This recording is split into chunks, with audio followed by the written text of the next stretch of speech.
the methanol in fruit is bound to something called pectin. Humans lack the enzyme to split the methanol off from pectin, so it goes through the body without doing any damage whatsoever. The body doesn't get exposed to the methanol because it's bound to pectin. So even though there's more of it, it's totally harmless in fruit. But with aspartame, you have the pure, unadulterated, free methanol and then formaldehyde. It's a small amount, but the body can't get rid of it. It's a cumulative phenomenon. So we have very, very toxic products. Methyl alcohol is just deadly and probably provides most of the poisoning attributed to ethyl alcohol and alcoholics. It is the deadly one. Aside from the pectin story, in fruit, in nature, you also are taking in equal amounts of ethanol. You get both methanol and ethanol, and so they counteract each other. And so there's essentially no impact. You're not poisoning yourself when you take in fruit. I believe you're poisoning yourself when you take in aspartame. What's the difference between methyl and ethyl alcohol?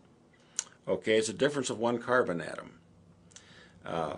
Methyl alcohol has one carbon atom. Ethyl alcohol has two carbon atoms. The human metabolism is geared to using carbon atoms in groups of 2 or 3 or more. When you get down to 1, methyl alcohol, wood alcohol, has obligatory metabolism to formaldehyde. Formaldehyde, which is embalming fluid, is 5,000 times as potent a poison as is sipping alcohol.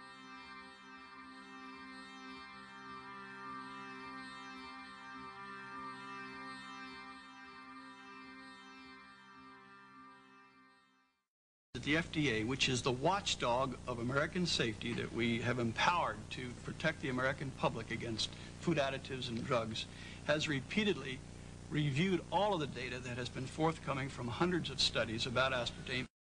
Back in 1965, according to G.D. Searle, one of their researchers was working on an ulcer drug when he happened to get some of the substance on his finger, and instinctively he licked it, noticing its sweet taste.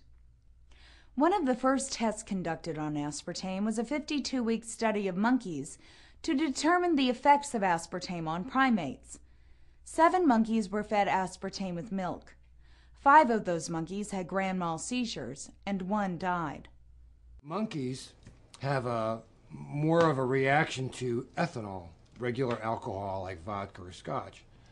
They have a real high resistance to methanol, and even though they were fed aspartame with milk, they still came down with seizures, and 1 died of, I guess, cardiac arrest from overstimulated nervous system. Searle went back and got another physician, a fellow named Dr. Wellington, and this guy sat down and redesigned the monkey study.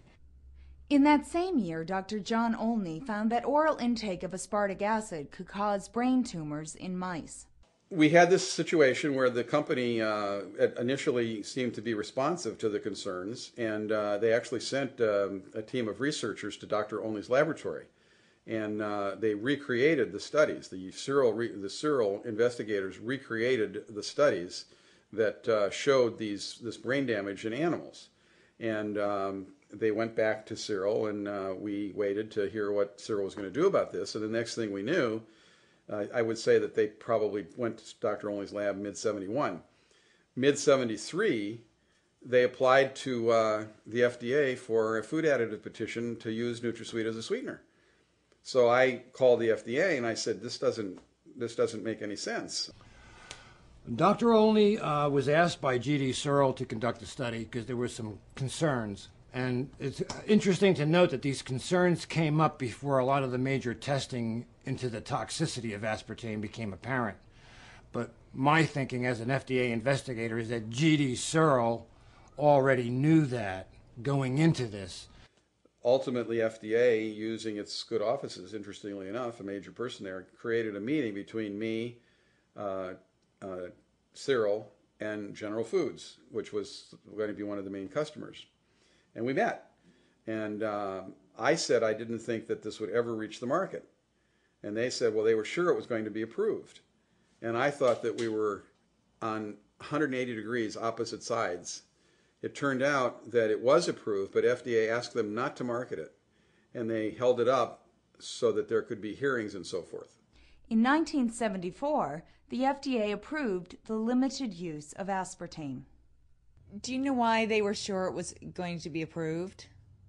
You said that they said that it was sure that Well, see, when I said I don't think it's going to reach the market, I was being very particular, but I didn't believe it was going to be approved because the evidence didn't show. They said it was. Now, one very strange fact in all of that is that I knew that they had the brain damage study from Olney's lab that their own people had done. And we talked about the various pieces of evidence that were problems. And I finally said, what about the brain damage problem from the animals in Dr. Olney's laboratory that your own people have gone and looked at? And he said, we don't think those are going to be a problem. Well, it turned out they weren't a problem because they didn't give them to the FDA. So here they had in their own files a study that raised very serious questions, but they did not give to the FDA. That's a violation of law. G.D. Searle did not inform the FDA of this study until after aspartame's approval. This approval came despite the fact that FDA scientists found serious deficiencies in all tests related to genetic damage. And so all these concerns were all rolling around inside FDA, and they were trying to organize them into a policy. And every time they would organize them into a policy at the bench and science level, and they would go up one level to where the policy people were, the policy people would overrule them. A month later, Olney and Turner filed a formal objection stating that they believed aspartame could cause brain damage. But anyway, we filed our petition. Dr. Olney filed one and I filed one attacking the approval. And the FDA said, right, there are some factual information that we should look into. We'll have a public hearing. Only because some of the investigators working for the Food and Drug Administration, looking at this data, knew that the data did not contain adequate safety information about aspartame. In 1975, due to serious questions over the quality and validity of G.D. Searle's testing of aspartame and other pharmaceuticals, the FDA formed a special task force to examine 11 of the pivotal studies on aspartame. Pivotal studies are those upon which the FDA bases approval or disapproval. Of the 113 studies done on aspartame submitted to the FDA by Searle, 90 were conducted in the early to mid-1970s. Every test the FDA called pivotal was part of this 90.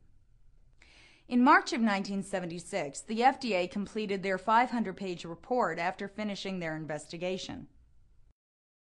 The report by the FDA team that inspected it is the most devastating report about research that has probably ever been written about a specific company. And that led to a series of hearings in Congress and came up with a $12 million appropriation to FDA to enforce good laboratory practices. But what happened is there's a policy resolution, but NutraSweet and Searle got bypassed in the sense that they took this all over here and said, look at this terrible thing that's going on. There were a couple others that were going on at the same time. We've got to do something, and they did something. What they did was going forward, you have to meet these requirements. They didn't do anything about going backwards and saying, look, the stuff you came through here is killing people. Now, the reason they didn't do that at the time, because it happened in 75 and 76, is that it was the assumption of everyone in the process that the FDA was going to handle it. So FDA, one of the things FDA did that was so striking and remarkable is that they, knowing that they had this terrible situation on their hands, hired a group of pathologists. It's a pathology research group. FDA hired them to review the Searle studies, but had Searle pay for it. So the result was, here's a company which makes its money by being hired and paid for to do studies. Well, why would it do a study that was going to be critical of NutraSweet? In 1977, the FDA chief counsel, Richard Merrill, recommended to U.S. Attorney Samuel Skinner that a grand jury be set up to investigate G.D. Searle. Well, FDA did attempt to do something, and it wasn't the political part of the FDA. These were the people that really were trying to work and do well. One of the counsels, lawyers for the Food and Drug Administration, contacted the U.S. Attorney in Chicago and to bring an indictment against G.D. Searle for fraud, for deletion of records, manipulation of records, falsification of records, and a number of other things on the testing that they did on aspartame and several other products as well. Suddenly, U.S. Attorney Samuel Skinner began preliminary employment discussions with G.D. Searle's law firm, Sidley and Austin. The U.S. Justice Department urged Attorney Samuel Skinner to proceed with the grand jury, pointing out that the statute of limitations on prosecution would soon run out. Samuel Skinner withdrew from the G.D. Searle case, and Assistant U.S. Attorney William Conlin was assigned to the grand jury investigation. Shortly afterwards, Samuel Skinner left his job to work for G.D. Searle's law firm. The assistant he left behind let the statute of limitations run out on the aspartame charges. This assistant, William Conlin, was hired 15 months later by G.D. Searle's law firm, Sidley and Austin. The common denominator for all of this, unfortunately, is money. And the amount of money that was flashed around induced people to drop the lawsuit against G.D. Searle and come work for the very firm that they were going to try for illegal activity. And that's what happened with the U.S. Attorney. That's what happened with several people working for the Food and Drug Administration at that time. If they passed aspartame, literally, they were promised great jobs when they finished with FDA.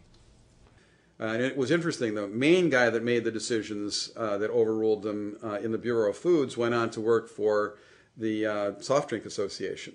And actually 7 of the key people that made decisions that kept NutraSweet moving through the process ended up working for one or another NutraSweet using industry. That's kind of an interesting side effect to the whole thing.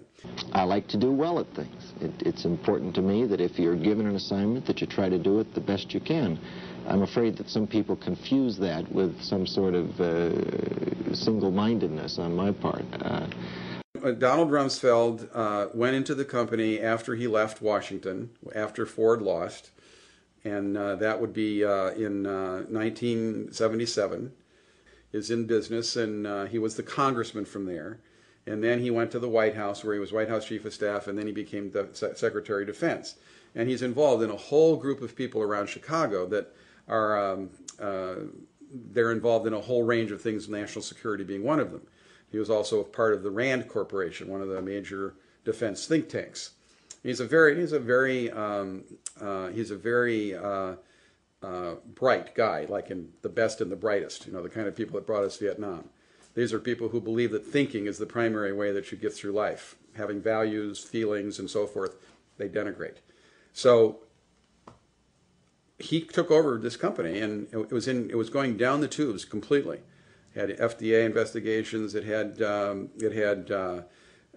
grand jury investigations. It was losing money. Its stock was down. A person was hired to come in and explain why the FDA was so down on them, and went through all of their records and said, "You guys haven't got a chance. This company is a mess, a total mess."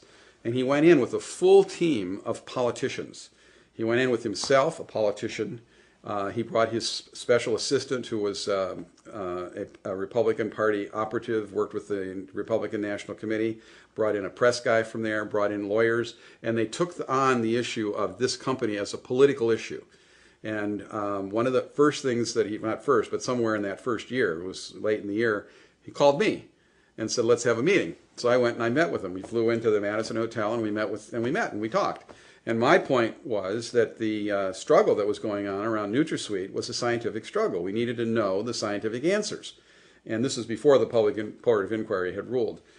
We needed to know the answers. So why don't we, the people who were raising all of the questions about NutraSweet and the company, together create a set of protocols that we would agree address the serious questions that needed to be looked at to decide whether or not it should be marketed.